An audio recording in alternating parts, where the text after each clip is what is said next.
Good afternoon, students. Vanna Primary School, Standard 7, Subject Science, Chapter number 4. વિદ્યાર્થી મિત્રો, આજે આપણે આ પ્રકરણમાં ઉષ્મા વિશેની ચર્ચા કરીશું.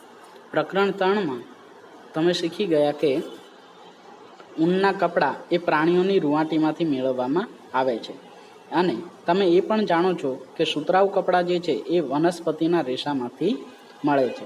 આમ ઊન અને રેશમ જે છે એ બંને પ્રાણીજ રેસામાંથી મળે છે, જ્યારે સુતરાઉ કપડાં જે છે તે વનસ્પતિજ રેસાઓમાંથી બનાવવામાં આવે છે.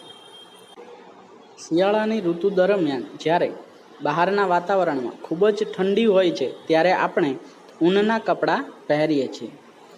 ઊનના કપડાં એ આપણા શરીરને હૂંફાળું રાખે છે, જ્યારે ગરમીની ઋતુમાં આપણે હળવા અને સુતરાઉ વસ્ત્રો પહેરવાનું પસંદ કરીએ છીએ, કારણ કે સુતરાઉ વસ્ત્રો એ આપણા શરીરને ઠંડક જે છે એ અનુભવાવે છે. તો આમ આપણને શિયાળા દરમિયાન ઊનના વસ્ત્રો અને ગરમીની ઋતુમાં આપણને સુતરાઉ વસ્ત્રો જે છે એ ઉપયોગી હોય છે. ચોક્કસ ઋતુમાં ખાસ પ્રકારના વસ્ત્રો જે છે એ શા માટે અનુકૂળ આવે છે, તો તમને એ બાબતની નવાઈ જરૂર લાગતી હશે. એટલે કે માત્ર શિયાળામાં ઊનના વસ્ત્રો અને આપણને સુતરાઉ વસ્ત્રો માત્ર ગરમીની ઋતુ દરમિયાન જ શા માટે સારા લાગે છે, તો આપણે જાણીએ કે એ વસ્ત્રો અને ઉષ્માનું તેમાં શું કનેક્શન છે. વિદ્યાર્થી મિત્રો, આપણે જાણીએ છીએ કે શિયાળાની ઋતુમાં આપણને ઘરના અંદરના ભાગમાં ઠંડી લાગે છે, પરંતુ જ્યારે ઘરના બહારના ભાગમાં સૂર્યના તડકાની સામે આપણે ઊભા રહીએ છીએ ત્યારે આપણને હૂંફનો અનુભવ થાય છે. હવે આનાથી વિરુદ્ધ જ્યારે ઉનાળાની ઋતુમાં આપણે ઘરના અંદરના ભાગમાં હોઈએ છીએ ત્યારે આપણે શું અનુભવીએ છીએ? ગરમીનો અનુભવ કરીએ છીએ. શિયાળામાં આપણને ઘરની અંદરના ભાગમાં ઠંડી લાગે છે. તો આનું કારણ શું છે? આવું શા માટે થાય છે? કોઈ પદાર્થ ઠંડો કે ગરમ તે આપણે કેવી રીતે જાણી શકીએ? અથવા તો કોઈ પદાર્થ કેટલો ઠંડો છે અને કેટલો ગરમ છે તે આપણે કેવી રીતે જાણી શકીએ? કોઈ પદાર્થ કેટલો ઠંડો છે કે કેટલો ગરમ તે શોધવા માટે આપણે શું કરવું જોઈએ? તો આ પ્રકરણમાં આપણે આવા કેટલાક પ્રશ્નોના જવાબ મેળવવા પ્રયત્ન કરીશું. અહીંયા તમને એક પ્રવૃત્તિ આપેલી છે કે જેમાં ઠંડુ અને ગરમ તે પદાર્થોની તમારે ઓળખ કરવાની છે. રોજબરોજના જીવનમાં તમે સંખ્યાબંધ પદાર્થોના સંપર્કમાં આવો છો. તેમાંના કેટલાક પદાર્થો ગરમ હોય છે, જ્યારે કેટલાક પદાર્થો ઠંડા હોય છે. તો પ્રવૃત્તિ મુજબના પદાર્થોને એકઠા કરીને તમારે તે ઠંડા છે કે ગરમ છે તેનું ઓબ્ઝર્વેશન લખવાનું છે. તો સૌ પ્રથમ આઈસ્ક્રીમ. તો આઈસ્ક્રીમ આપણે જાણીએ છીએ કે તે ઠંડો પદાર્થ છે, જ્યારે ચાના કપમાં રાખેલી ચમચી તો તે હૂંફાળી હોય છે. જ્યારે ફ્રૂટ જ્યુસ એ ઠંડો પદાર્થ છે અને તળવાની કડાઈનો હાથો જે છે તો એ હૂંફાળો અથવા ગરમ પદાર્થ છે. તો આમ આપણે આ પ્રવૃત્તિમાં આપેલા પદાર્થો ઠંડા છે કે ગરમ છે તે જાણી શકીએ છીએ. તો આ પ્રવૃત્તિ પરથી કહી શકીએ આપણને કે કેટલાક પદાર્થો આપણને ઠંડા અનુભવાય છે અને કેટલાક પદાર્થો ગરમ અનુભવાય છે, અને આપણે તે પદાર્થોનો સ્પર્શ કરીને આ વાત જાણી શકીએ છીએ. તરત જ કપ બનાવીને કપમાં કાઢેલી ચા જે છે તે ગરમ હોય છે, પરંતુ બરફ હોય તો તે ઠંડો જ હોય છે. તો કોષ્ટકમાં સામાન્ય રીતે વપરાતા કેટલાક પદાર્થોની સૂચિ બતાવી છે. તમે તમારા અનુભવથી આ પદાર્થ ગરમ છે કે ઠંડા તે નિશાની વડે નક્કી કરો. તો આપણે એ પદાર્થો જોયા, અને તે ઉપરાંત પણ તમે રોજબરોજના જીવનમાં આવા ઘણા ગરમ પદાર્થો અને ઘણા ઠંડા પદાર્થોના સંપર્કમાં આવો છો, અને દરેક પદાર્થ ઠંડો છે કે ગરમ તે આપણે તેના સ્પર્શ દ્વારા અનુભવીએ છીએ. આ ઉપરાંત ઘણા પદાર્થો એવા હોય છે કે જેનો સીધો જ સ્પર્શ કરાતો નથી, જેમ કે અતિશય ગરમ પદાર્થોને સીધા જ અડકતા નહીં. એટલે ખાસ ધ્યાન રાખવાનું છે કે કોઈ પણ ગરમ પદાર્થને સીધા જ આપણે સ્પર્શ કરવાનો નથી. જ્યારે તમે સળગતી મીણબત્તી કે ગરમ સ્ટવનો ઉપયોગ કરો છો ત્યારે દાઝી ન જવાય તેની ખાસ કાળજી રાખવી જોઈએ. તો આમ ગરમ સ્ટવ હોય કે સળગતી મીણબત્તી છે તો તેનો તમારે દાઝી ન જવાય તેનો ખાસ ખ્યાલ રાખવો જોઈએ. એટલે કે તે પદાર્થોનો સ્પર્શ આપણે કરવો જોઈએ નહીં.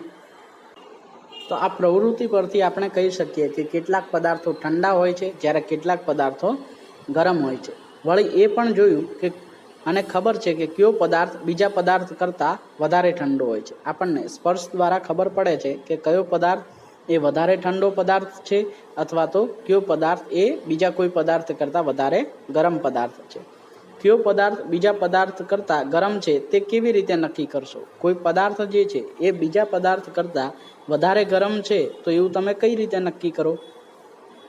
તો સામાન્ય રીતે આપણે તેને પદાર્થ સાથેના સ્પર્શ દ્વારા આ માહિતી મેળવીએ છીએ. એટલે કોઈ પણ પદાર્થ દ્વારા કરવામાં આવતા સ્પર્શ દ્વારા આપણે આ માહિતી પ્રાપ્ત કરીએ છીએ કે કોઈ પદાર્થ એ બીજા પદાર્થ કરતાં કેટલો વધારે ગરમ છે. પરંતુ શું આપણા સ્પર્શ વડે અનુભવ જે થાય છે તે અનુભવ વિશ્વસનીય હોય છે? તો ના. તો આપણા સ્પર્શ દ્વારા થતો અનુભવ એ વિશ્વસનીય અનુભવ નથી. કેમ કે આપણે કોઈ પણ પદાર્થ એ અને પદાર્થ બી તો બંનેના તાપમાનમાં કેટલો તફાવત છે તે આપણે માત્ર સ્પર્શ દ્વારા કહી શકતા નથી.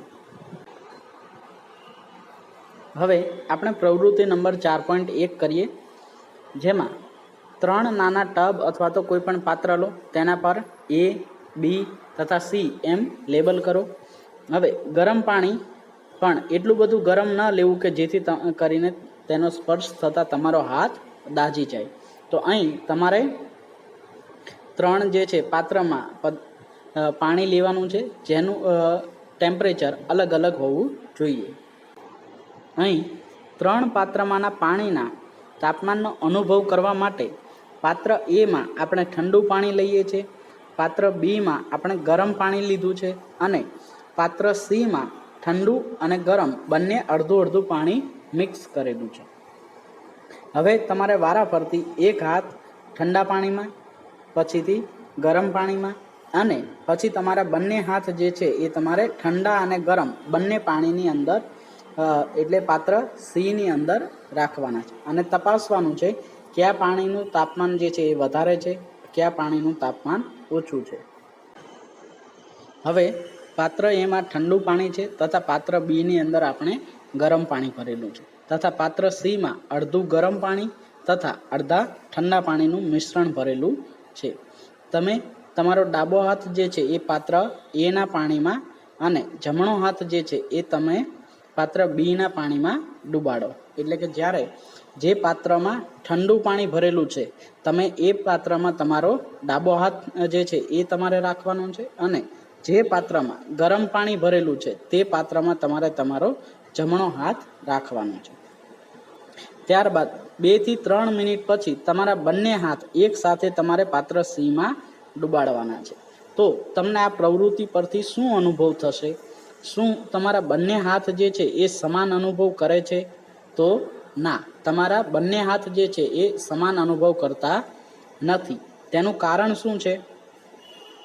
તો તેનું કારણ એ છે કે જ્યારે તમારો જે હાથ ઠંડા પાણીમાં હતો એને તમે પાત્ર સીમાં કે જેમાં અડધું ગરમ તથા અડધું ઠંડુ પાણી રાખેલું છે તેમાં મૂકશો ત્યારે તમને એવું લાગશે કે આ પાણી ગરમ છે. જ્યારે તમારો જે હાથ તમે ગરમ પાણીમાં રાખેલો હતો તેને તમે પાત્ર સીમાં રાખશો ત્યારે તમને અનુભવાશે કે આ પાત્રનું પાણી જે છે એ ઠંડુ છે. આમ આપણે સ્પર્શ દ્વારા પદાર્થના તાપમાન વિશેની ચોક્કસ માહિતી મેળવી શકતા નથી. અહીં બુઝો કહે છે કે મારો ડાબો હાથ કહે છે કે પાત્ર સીમાંનું પાણી એ ગરમ છે તથા જમણો હાથ એવું અનુભવે છે કે પાણી જે છે તે ઠંડુ છે. હવે મારે શું અનુમાન કરવું? એટલે કે તમે કહી શકો છો આ પ્રવૃત્તિ પરથી કે માત્ર સ્પર્શ દ્વારા કોઈ પણ પદાર્થના સાચા તાપમાન વિશેની માહિતી મળતી નથી. અહીં બુઝોની મૂંઝવણ દર્શાવે છે કે માત્ર સ્પર્શ વડે પદાર્થના ઠંડા અથવા તો ગરમ હોવાનું અનુમાન એ છેતરામણું સાબિત થઈ શકે છે. એટલે માત્ર કોઈ પણ પદાર્થને આપણે સ્પર્શ વડે તેના તાપમાન વિશે સાચું અનુમાન કરી શકતા નથી. તો પદાર્થ કેટલો ગરમ છે અથવા કેટલો ઠંડો તે આપણે કેવી રીતે શોધી શકીએ?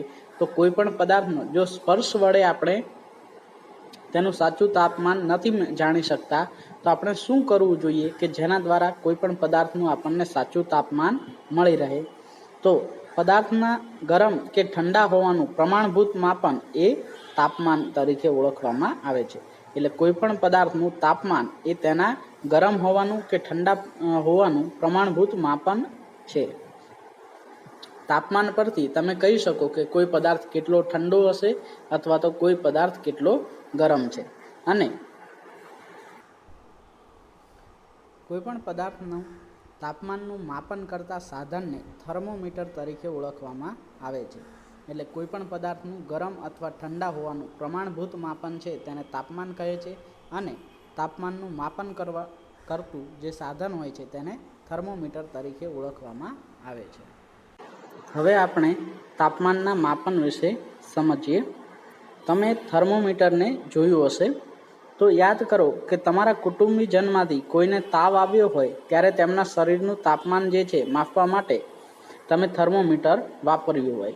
તો આપણને જ્યારે તાવ આવે છે ત્યારે શરીરનું તાપમાન માપવા માટે થર્મોમીટર નામના સાધનનો ઉપયોગ થાય છે.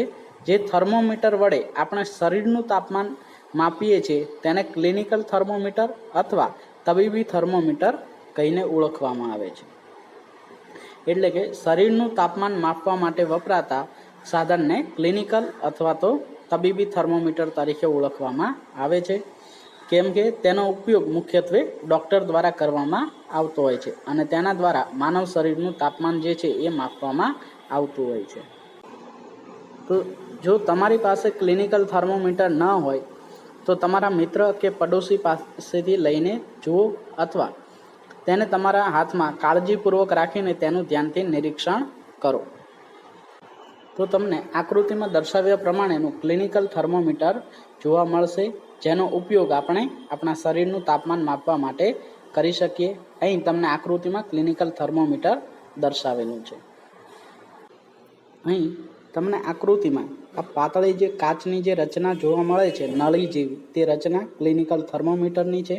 અને તેમાં આ શરૂઆતમાં જે ભાગ જોવા મળે છે તેમાં પારો ભરેલો હોય છે, તેમજ તે પછીના ભાગમાં એ આપણને આવી પાતળી દોરા જેવી રચના સ્વરૂપે જોવા મળે છે. પારો એટલે મર્ક્યુરી નામની ધાતુ જે છે તેમાં હોય છે.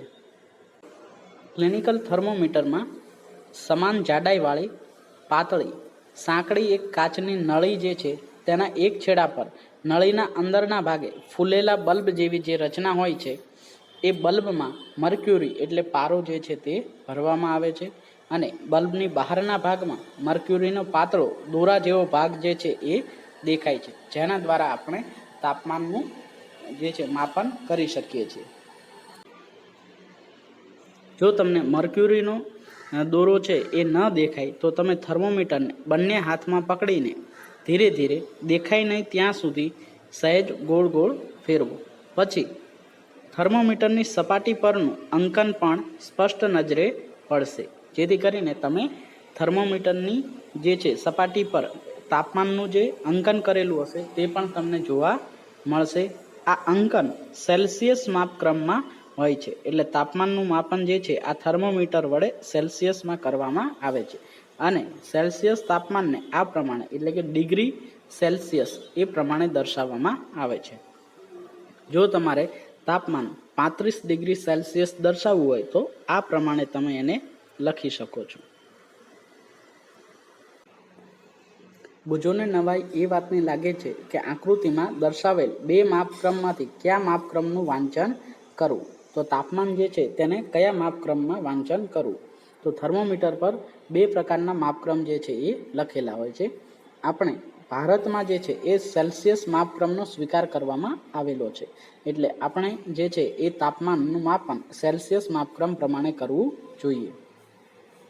આપણે સેલ્સિયસ માપક્રમનો જ ઉપયોગ કરવો જોઈએ. બીજો માપક્રમ જે છે એ 94 થી 108નો હોય છે અને તેને ફેરનહીટ માપક્રમ તરીકે માપવામાં આવે છે. અને એ તાપમાનને ડિગ્રી ફેરનહીટમાં માપવામાં આવે છે અને તેનું માપન 94 થી 108 સુધીનું હોય છે. જે અગાઉના સમયમાં તાપમાનના માપન માટેનો એકમ હતો અને તાપમાન માપવા માટે વપરાતો હતો. હવેથી ભારતમાં સેલ્સિયસ માપક્રમ સ્વીકારાયેલો છે, એટલે આપણે સેલ્સિયસ માપક્રમમાં જ પદાર્થનું તાપમાન માપીશું. ક્લિનિકલ થર્મોમીટર એ 35 ડિગ્રીથી 42 ડિગ્રી સુધીનું તાપમાન જે છે એ તાપમાનને માપી શકે છે. હવે આપણે થર્મોમીટરનું વાંચન કેવી રીતે કરવું તેના વિશે જાણીએ. તો આપણે જોઈએ કે થર્મોમીટર માપક્રમનું વાંચન કેવી રીતે કરવું. તો સૌ પ્રથમ પાસે આવેલા બે મોટા અંકન જે છે તેમના વચ્ચેના તાપમાનનો તફાવત કેટલો છે તે જાણવો જોઈએ. એટલે જે બે મોટા અંક આપેલા હોય તેના વચ્ચેનો તાપમાનનો તફાવત જે છે એ આપણને ખબર હોવી જોઈએ. વળી પછી તેમની વચ્ચેના ભાગમાં કુલ કેટલા વિભાગો છે તેની પણ માહિતી હોવી જોઈએ. એટલે બે મોટા અંકો વચ્ચે કેટલા વિભાગો છે તેના દ્વારા તાપમાનની માહિતી ચોક્કસ રીતે મળી શકે છે. તમે તે પણ નોંધ કરો, ધારો કે બે મોટા અંક વચ્ચેનો તાપમાનનો તફાવત જે છે 1 અંશ અથવા તો 1 ડિગ્રી આપેલો છે અને બે મોટા અંકનો વચ્ચે કુલ નાના વિસ્તારની સંખ્યા જો 5 આપેલી હોય તો નાના વિભાગનું મૂલ્ય એ આપણને 0.2 ડિગ્રી સેલ્સિયસ જેટલું મળશે. એટલે કોઈ પણ બે મોટા અંક જે છે એ આપેલા છે તેમની વચ્ચે કુલ વિભાગની સંખ્યા કેટલી છે તેના વિશેની આપણને માહિતી હોવી જોઈએ.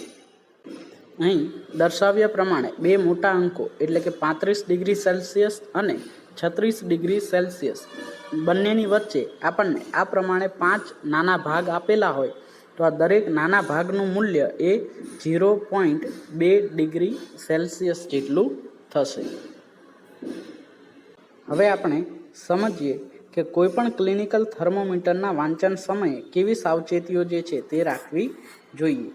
થર્મોમીટરના વપરાશ પહેલાં અને પછી તેને જંતુનાશક એટલે કે એન્ટિસેપ્ટિક દ્રાવણથી ધોવું આવશ્યક છે.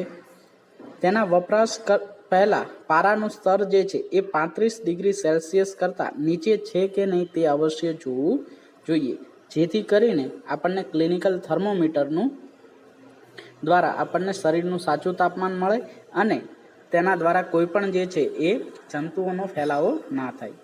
તમારી દ્રષ્ટિના સમાંતરે પારાનું લેવલ રાખીને જોવું જોઈએ. એટલે જ્યારે તમે ટેમ્પરેચર ચેક કરો છો ત્યારે થર્મોમીટર તમારે સામેની તરફ રાખીને જોવાનું છે, નહીં કે તેને ક્રોસમાં. થર્મોમીટરને કાળજીપૂર્વક જે છે એ તમારે રાખવાનું છે. જો તે કઠણ પદાર્થ સાથે અટકાશે તો અથડાઈને તે તૂટી જશે. થર્મોમીટરને જ્યારે આંક નોંધતા હોય ત્યારે તેને બલ્બની સાઈડથી ન પકડો, કેમ કે તેના દ્વારા તે તૂટી જવાની સંભાવના વધારે રહેલી હોય છે. થર્મોમીટરને જંતુનાશક અથવા તો એન્ટિસેપ્ટિક પ્રવાહી છે તેના દ્વારા તમારે એને બરાબર રીતે સાફ કરી લો.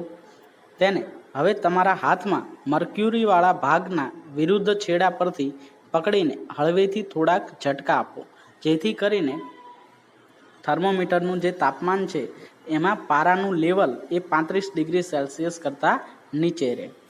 આ ઝટકાના કારણે થર્મોમીટરની નળીમાં તેમાં પારો જે છે એ નીચે ઉતરી જશે, એટલે કે 35 ડિગ્રીથી નીચે તાપમાન થશે. તમારે ખાતરી કરવાની છે કે મર્ક્યુરીના દોરાનો છેડો 35 ડિગ્રીથી નીચે હોય. થર્મોમીટરના મર્ક્યુરીવાળા છેડાને મોઢામાં મૂકીને તમારી જીભની નીચે રહે તેમ 1 મિનિટ રાખો. થર્મોમીટરથી ટેમ્પરેચર ચેક કરવા માટે મર્ક્યુરીવાળો ભાગ જે છે એ તમારે તમારા મોઢામાં મૂકવાનો છે અને જીભની નીચે રહે તે પ્રમાણે તેને રાખવાનું છે. ત્યારબાદ તેને બહાર કાઢીને તેના માપક્રમ કેટલા છે તે ચેક કરો. હવે આ માપક્રમ જે છે એ તમારા શરીરનું તાપમાન આપે છે. તો આ થયું ડિગ્રી સેલ્સિયસ એકમમાં તમારા શરીરનું તાપમાન. શું તમે તમારા શરીરનું તાપમાન કેટલું છે તે નોંધ્યું? તો આમ થર્મોમીટરના ઉપયોગ દ્વારા આપણે આપણા શરીરનું તાપમાન સેલ્સિયસ માપક્રમમાં માપી શકીએ છીએ. અહીં આપેલ ચિત્રમાં ક્લિનિકલ થર્મોમીટરનું અવલોકન લેવા માટેની સાચી રીત શું છે તે દર્શાવેલી છે. એટલે તમારી નજરની સામે થર્મોમીટરને આ પ્રમાણે પકડીને તમે તમારા શરીરનું તાપમાન જે છે તેનું માપન કરી શકો છો.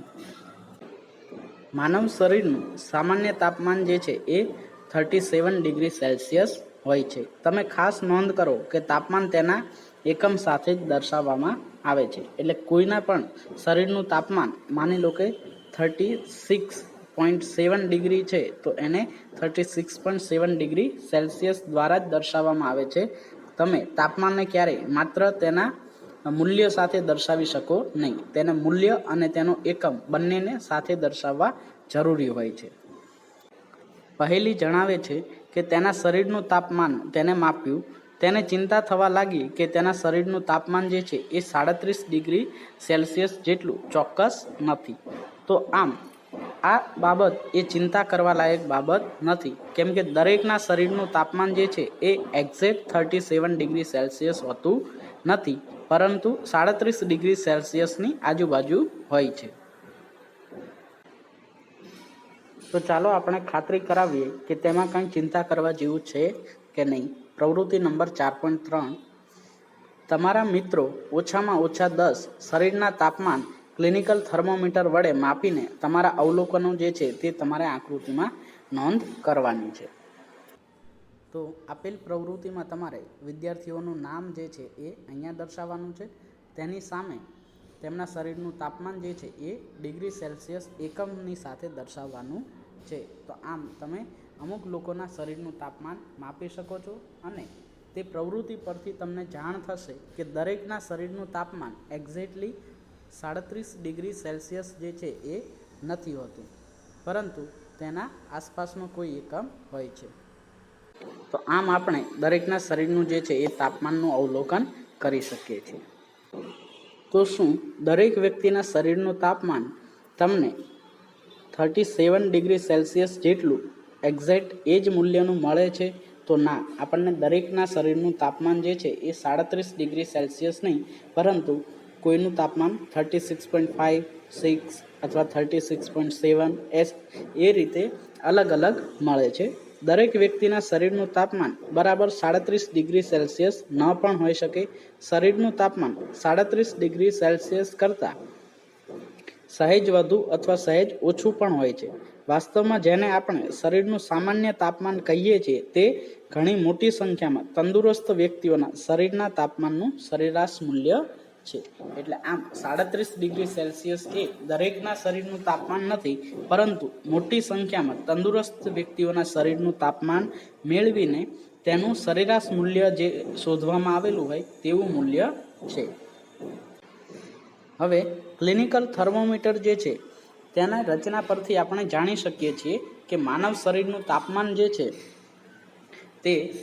તેમાં તાપમાન માપવા માટે એકમ જે છે એ 35 ડિગ્રી સેલ્સિયસથી 42 ડિગ્રી સેલ્સિયસ જ હોય છે. તેનું કારણ છે કે આ થર્મોમીટરનો ઉપયોગ માત્ર માનવ શરીરનું તાપમાન માપવા માટે જ કરીએ છીએ અને સામાન્ય રીતે કોઈપણ માનવ શરીરનું તાપમાન 35 ડિગ્રી સેલ્સિયસથી નીચે અથવા 42 ડિગ્રી સેલ્સિયસથી ઉપર જતું નથી. આથી ક્લિનિકલ થર્મોમીટર એ માત્ર 35 ડિગ્રી સેલ્સિયસથી 42 ડિગ્રી સેલ્સિયસ સુધીનો જ તાપમાનનો માપક્રમ જે છે એ આપણને દર્શાવે છે. અહીં જણાવેલું છે કે બુજોને એક તોફાની વિચાર આવ્યો કે લાવ ક્લિનિકલ થર્મોમીટર વડે ગરમ દૂધનું જે છે એ તાપમાન માપવું. તો અહીં બુજો શું ટ્રાય કરે છે કે તે ક્લિનિકલ થર્મોમીટર વડે ગરમ દૂધનું તાપમાન માપવાનો પ્રયત્ન કરે છે, પરંતુ પહેલીએ તેને તેમ કરતાં અટકાવ્યું. હવે આપણે તેનું કારણ સમજીએ કે શા માટે ક્લિનિકલ થર્મોમીટરનો ઉપયોગ બીજા પદાર્થોના તાપમાન માપવા માટે નથી કરવામાં આવતો. અહીં એક સાવચેતી આપવામાં આવેલી છે કે માનવ શરીર સિવાયના કોઈપણ પ્રકારના પદાર્થોના તાપમાનના માપન કરવા માટે ક્લિનિકલ થર્મોમીટર જે છે તેનો ઉપયોગ કરવો નહીં. ક્લિનિકલ થર્મોમીટરને તડકામાં કે અગ્નિની નજીકમાં રાખશો નહીં, તે તૂટી જવાની સંભાવના ધરાવે છે. તો આમ કોઈપણ ક્લિનિકલ થર્મોમીટર જે છે જો એને વધારે સમયથી સુધી તડકામાં અથવા તો અગ્નિમાં રાખવામાં આવે તો તે તૂટી જવાની સંભાવના છે. આથી કોઈપણ ગરમ પદાર્થનું તાપમાન જે છે એ માપવા માટે ક્લિનિકલ થર્મોમીટરનો ઉપયોગ કરી શકાય નહીં. જો બુજો દ્વારા ક્લિનિકલ થર્મોમીટરનો ઉપયોગ ગરમ દૂધ અથવા પાણીનું તાપમાન માપવા માટે કરવામાં આવે તો ગરમ પાણીનું તાપમાન જે છે એ 42 ડિગ્રી સેલ્સિયસ કરતાં વધારે હોય છે, જેથી થર્મોમીટરમાં રહેલા પારાનું લેવલ જે છે એ 42 ડિગ્રી સેલ્સિયસ કરતાં વધી જાય, જેથી થર્મોમીટર તૂટી જાય છે. તેથી ક્લિનિકલ થર્મોમીટરનો ઉપયોગ આપણે કોઈપણ ગરમ પદાર્થનું તાપમાન માપવા માટે કરી શકતા નથી. જો આપણે ક્લિનિકલ થર્મોમીટરનો ઉપયોગ બાકીના પદાર્થોના તાપમાન માપવા માટે નથી કરી શકતા તો તેના માટે જે થર્મોમીટરનો ઉપયોગ કરવામાં આવે છે તેના વિશેની ચર્ચા હવે કરીએ. પ્રયોગશાળામાં વપરાતું થર્મોમીટર. તો માનવ શરીર સિવાયના પદાર્થોના તાપમાનના માપન કરવા માટે આપણે પ્રયોગશાળામાં જે થર્મોમીટર હોય છે એ લેબોરેટરી થર્મોમીટરનો ઉપયોગ કરીએ છીએ. આ હેતુ માટે બીજા થર્મોમીટરો જે છે એ વાપરવામાં આવે છે. આમાંનું એક થર્મોમીટર જે છે એ લેબોરેટરી થર્મોમીટર છે, જે આપણે આ આકૃતિમાં જોઈ શકીએ છીએ. તેમાં અંકન કરેલા મહત્તમ તથા લઘુત્તમ તાપમાન જે છે તેની નોંધ કરો. તો અહીં તમને લેબોરેટરી થર્મોમીટર દર્શાવેલું છે. સામાન્ય રીતે લેબોરેટરી થર્મોમીટરની રેન્જ આપણને -10 ડિગ્રી સેલ્સિયસથી 110 ડિગ્રી સેલ્સિયસ હોય છે. વળી ક્લિનિકલ થર્મોમીટરમાં તમે જોયું હતું તેમ લેબોરેટરી થર્મોમીટર વડે નાનામાં નાનું કેટલું તાપમાન આપણે માપી શકાય છે તે જાણી શકો. તો આપણે તેની રેન્જ પ્રમાણે -10 ડિગ્રી સેલ્સિયસથી 110 ડિગ્રી સેલ્સિયસ સુધીનું તાપમાન માપી શકીએ છીએ. આ જાણકારી વડે થર્મોમીટર વડે દર્શાવાતું તાપમાન જે છે એ તમે ચોકસાઈપૂર્વક માપી શકશો. તો નાનામાં નાનું તાપમાન જે માપવાનું હોય છે એટલે કે જ્યારે બે મુખ્ય અંક જે છે તેના વચ્ચે કેટલા કાંપા છે તેના વડે તમે એ નાનામાં નાનું તાપમાન માપી શકો છો. તો લેબોરેટરી થર્મોમીટર વડે તમે નાનામાં નાનું તાપમાન જે છે એ 0.1 ડિગ્રી સેલ્સિયસ જેટલું માપી શકો છો. તો ચાલો આપણે લેબોરેટરી થર્મોમીટરનો ઉપયોગ કેવી રીતે કરી શકાય તેના વિશેની જાણકારી મેળવીએ. પ્રવૃત્તિ નંબર 4.4. પ્યાલા કે બીકરમાં થોડુંક. આ પ્રવૃત્તિ માટે તમે પ્યાલા કે બીકરમાં થોડુંક નળનું પાણી ભરો. હવે લેબોરેટરી થર્મોમીટરને ઉપરના ભાગથી પકડી તેનો મર્ક્યુરીવાળો છેડો જે છે એ તમે પાણીમાં ડૂબેલો હોય તે પ્રમાણે રાખો. તો આ ભાગ જે છે એ પાણીમાં ડૂબેલો હોય તે પ્રમાણે રાખવાનું છે. મર્ક્યુરીનો બલ્બવાળો છેડો જે છે એ પાત્રના તળિયા કે દિવાલને અટકે નહીં તે પ્રમાણે થર્મોમીટર જે છે એ આકૃતિમાં દર્શાવ્યા પ્રમાણે તમારે રાખવાનું છે. થર્મોમીટરના પાતળા વેમાં મર્ક્યુરીની હલનચલનને હવે તમે ધ્યાનથી નિહાળો. જ્યાં સુધી થર્મોમીટરના પાતળા વેમાં પારો સ્થિર ન થાય ત્યાં સુધી તમે રાહ જુઓ. એટલે થર્મોમીટરમાં પારો જે છે એ પોતાના એક સ્થિર તાપમાન સુધી ન પહોંચે ત્યાં સુધીની રાહ જુઓ.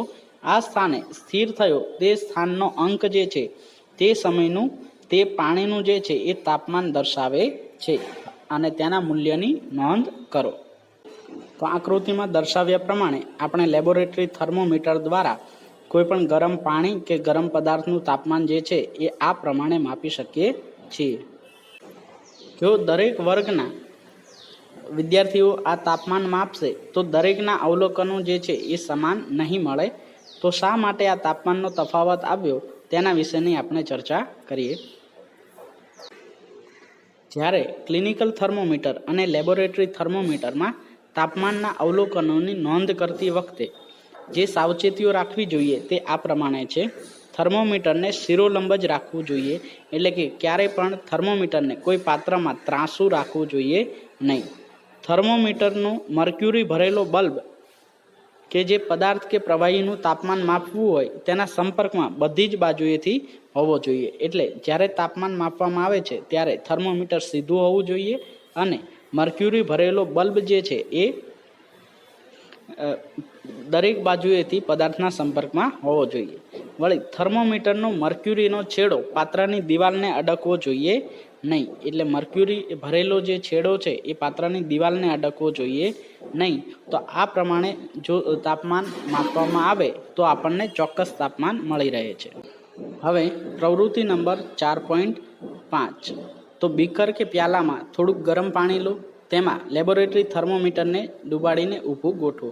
જ્યાં સુધી પારો સ્થિર ન થાય ત્યાં સુધી તમે રાહ જુઓ અને ત્યારબાદ તમારું તાપમાનનું અવલોકન જે છે એ નોંધી લો.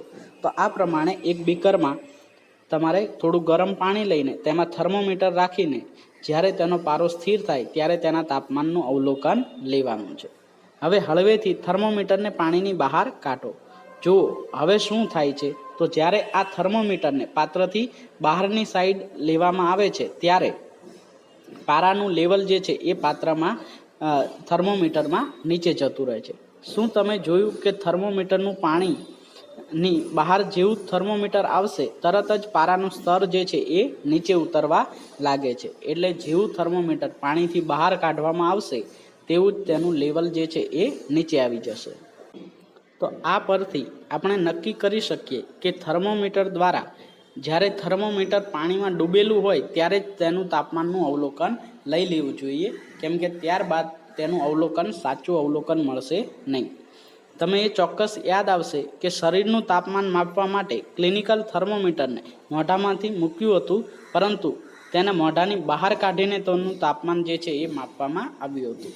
એટલે ક્લિનિકલ થર્મોમીટર જે છે તેનો આપણે ઉપયોગ કરતી વખતે જ્યારે થર્મોમીટર મોઢામાંથી બહાર કાઢીએ છીએ ત્યારે તાપમાન નોંધીએ છીએ, જ્યારે લેબોરેટરી થર્મોમીટર એ ગરમ પદાર્થના સંપર્કમાં હોય ત્યારે જ તેનું અવલોકન લેવામાં આવે છે.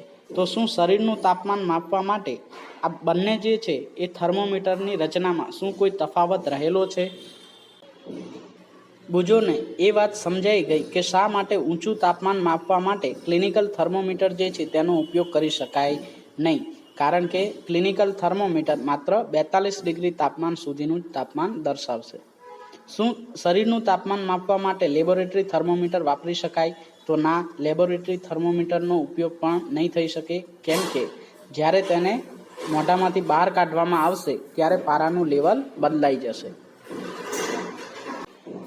તો બુજોને એ વાતની નવાઈ છે કે શા માટે થર્મોમીટરનું મર્ક્યુરી બલ્બને કોઈ બીજા પદાર્થના સંપર્કમાં લાવીએ ત્યારે તેનું લેવલ બદલાવવું જોઈએ. તો જ્યારે થર્મોમીટર એક એવી ધાતુ છે કે જ્યારે પદાર્થનું તાપમાન બદલાય છે ત્યારે તે પોતાના પ્રમાણે એ પ્રવાહી સ્વરૂપે હોવાના કારણે તેના કદમાં ફેરફાર થાય છે. આપણે લેબોરેટરી થર્મોમીટરનો ઉપયોગ શરીરનું તાપમાન માપવા માટે કરી શકતા નથી, કારણ કે તેમાં પારાનું લેવલ જે છે એ બદલાઈ જાય છે. આથી આ થર્મોમીટર દ્વારા શરીરનું તાપમાન માપવું એ હિતાવહ નથી. તો પછી પ્રશ્ન એ થાય કે ક્લિનિકલ થર્મોમીટર જે છે તેને મોઢામાંથી બહાર કાઢતા શા માટે પારાના લેવલમાં કોઈ પણ પ્રકારનો ફેરફાર ન થયો? તો આ બાબતને સમજવા માટે ફરીથી ક્લિનિકલ થર્મોમીટરને તમે ધ્યાનથી ઓબ્ઝર્વ કરો. અહીં પારો ભરેલા બલ્બની નજીક તમને એક ખાંચ દેખાશે. આપેલ આકૃતિમાં આ પારો ભરેલા બલ્બની નજીક અહીંયા એક ખાંચ રહેલી છે. તો આ ખાંચ દ્વારા તેનો ઉપયોગ એ છે તે પારાના સ્તરને નીચે જતું અટકાવે છે, જેથી કરીને જ્યારે થર્મોમીટરને મોઢામાંથી બહાર કાઢવામાં આવે છે ત્યારે પારાનું લેવલ તરત જ નીચે જતું નથી. આ થર્મોમીટરની રચનામાં જે પારાનો વપરાશ કરવામાં આવે છે તે પારો એક ઝેરી પદાર્થ છે. જ્યારે થર્મોમીટર તૂટી જાય છે ત્યારે પારાનો નિકાલ કરવો જે છે એ બહુ મુશ્કેલ ઘટના છે. આથી હવે ડિજિટલ થર્મોમીટર જે છે તેનો ઉપયોગ વધ્યો છે, કારણ કે તેમાં પારાનો ઉપયોગ કરવામાં આવતો નથી. હવે થર્મલ ગન વડે પણ ટેમ્પરેચર માપવામાં આવે છે. તો આજે આપણે કોઈપણ પદાર્થ કેટલો ઠંડો છે કે કેટલો ગરમ છે તેના તાપમાનના માપન વિશેની રીત શીખ્યા, તેમજ શરીરનું તાપમાન અને બીજા ગરમ પદાર્થોનું તાપમાન કયા થર્મોમીટર વડે અને કેવી રીતે માપી શકાય તેના વિશેની જાણકારી મેળવી. આજના હોમવર્કમાં તમારે લેબોરેટરી થર્મોમીટર અને ક્લિનિકલ થર્મોમીટરનો ઉપયોગ કેવી રીતે કરી શકાય તેના વિશેની ટૂંક નોંધ લખવાની છે. હવે પછીના લેક્ચરમાં આપણે ઉષ્માના પ્રસરણ વિશેનો અભ્યાસ કરીશું.